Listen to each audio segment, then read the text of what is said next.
Tuossa. Ja tosiaan katuautovuoro alkaa menee just se vielä ehtii käy ilmoittaa, että viimeiset harjoitus vetää sitten seuraavalla siviilirengasvuorolla.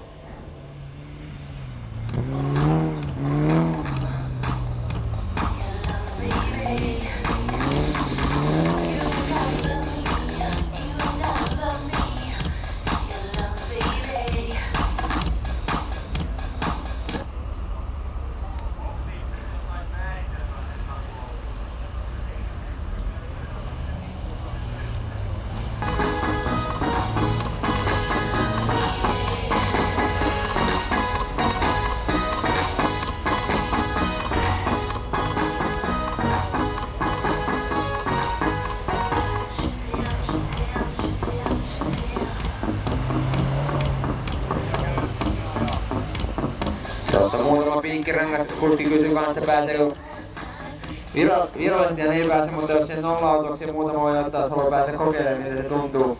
Mutta palkinnolle ei siitä valitettavasti pinkkirenkaisella kyllä pääse.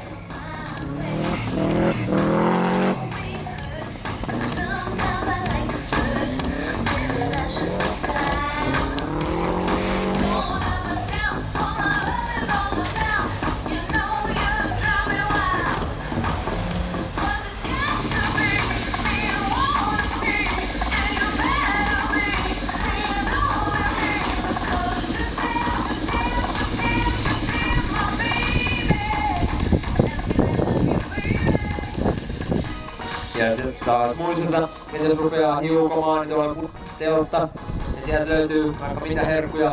Ei ralli, vaan jääratamakkaraa on paljon parempaa kuin rallimakkara. Ja sitten tosiaan kalakeittoa, kahvia, munkkia.